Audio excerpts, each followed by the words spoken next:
congrats to the Toronto Blue Jays for defeating the Seattle Mariners in a thrilling Game 7 in last night's ALCS. And that sets up something that hasn't happened in the city since 1993. And that something is World Series action. So yes, Shohei Ohtani is finally getting on that plane and heading towards Toronto along with his Dodgers teammates. And that sets up some blue-on-blue violence. And I am all for it. I probably haven't been this excited for a major sporting event since, well, probably ever. I was 12 years old when Joe Carter walked off Mitch Williams to win the 93 World Series. I remember watching Joe Carter end the 92 World Series, but we haven't had a whole lot of championship pedigree in the city. The Raptors won in 2019. And there were the Jays wins in 92 and 93, and the Leafs were 1967, I think. I wasn't even alive then. The Raptors, they won, but the Argos have won a bunch of times, but they play in a 9-league team. The Toronto FC have won, but Argos and FC don't really move the needle like the big four sports do. So it is what it is. I'm really looking forward to it. I come from a baseball household.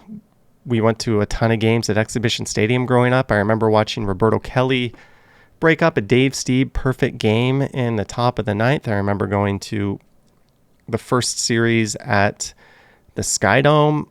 I went to most of the playoff games in 2015 and 2016. I remember watching Edwin's walk-off home run. That was amazing. I didn't see the bat flip that Joey Bats had in the 7th inning versus the Rangers, at least not in person. I was at home watching that one on TV. That was one of the few playoff games I didn't go. But on that note, I was able to go to Game 1 versus the Mariners this year. We sat at the 200 level. I bought resale tickets off of StubHub. They're about $400 USD per ticket. Nice seats, 200 level, first row. Woke up this morning. Tickets were going on sale at 10 a.m. on Ticketmaster. I logged into Ticketmaster well before 9 a.m., had multiple browser tabs open, had it on my phone as well. Just getting ready to go.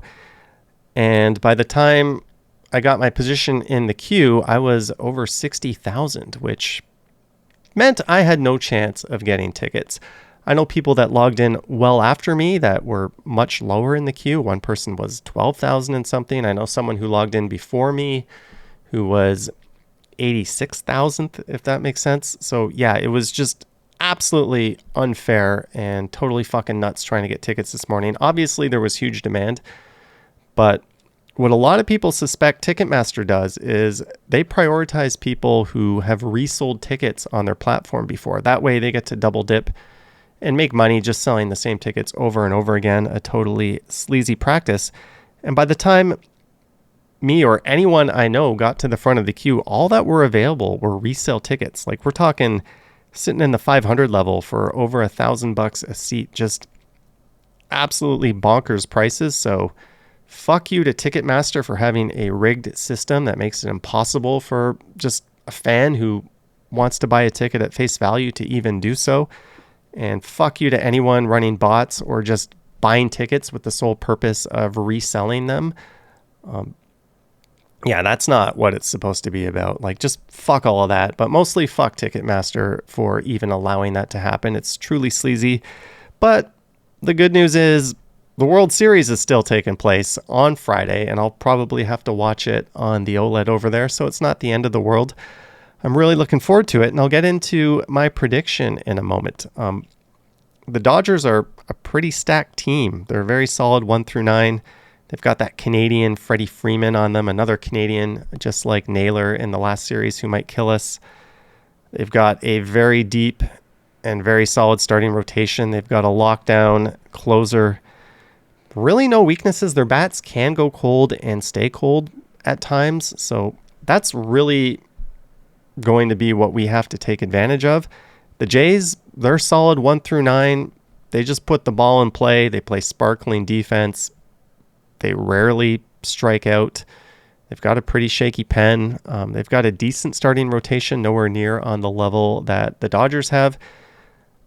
But the big questions for the Jays are going to be, what's Bo Bichette going to be up to?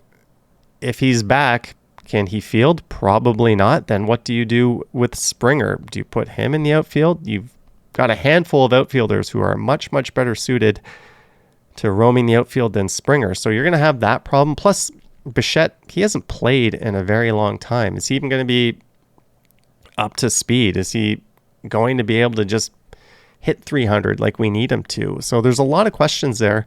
Also, that fourth spot in the rotation, is it going to be Scherzer? Is it going to be Bassett? Is Schneider going to do another bullpen game? We don't know. It's probably going to be a Scherzer-Bassett combo game.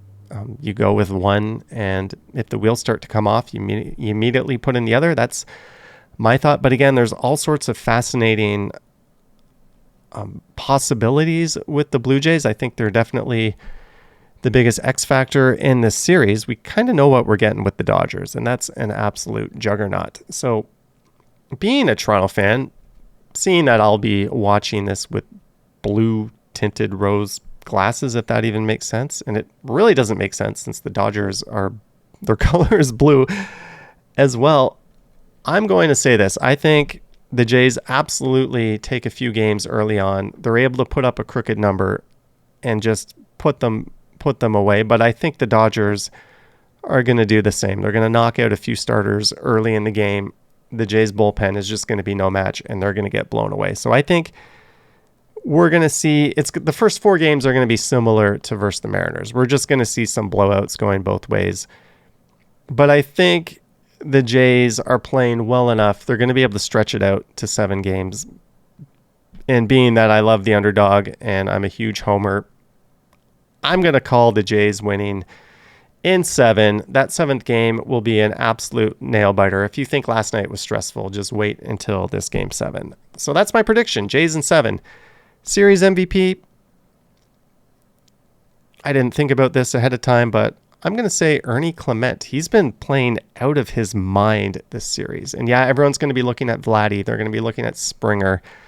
Maybe Savage or Gossman if they throw a couple of gems. But I think it's going to be Ernie Clement. Dude just hits for days. He's like Chris Colabello 2.0, if you remember that dude. He was on fire the last time we were in this position. So yeah, sorry Mariners fans, not your year. They've never been to the big dance. Maybe next year. I don't really know. You guys are in the rearview mirror. It was a fun series. Fuck you to everyone who booed Springer for his injury though. So it's hard to feel sorry for you. We won. It's on to LA after the first 2 games in Toronto. Hopefully the Jays just win one of those 2 games, if not both of them. It's going to be a great series. I might stream a few games, not the games themselves, but me watching the games. Probably not all of them. Over on the other channel, I might stream around the Skydome before a game. If they win Game 7, I might get out and try to stream that as well over on the other channel. So do subscribe to both my channels. Click that bell and all that fun stuff if you want to be notified of that stuff. But no guarantees, because I'm just going to fan it up and order pizza and drink and watch the games at home. I might get out to a sports bar and watch a game with some friends. Don't really know, but what I do know is I'm going to be glued to the action every single game this series. So go Jays, go. Thank you for watching, and that's all I got.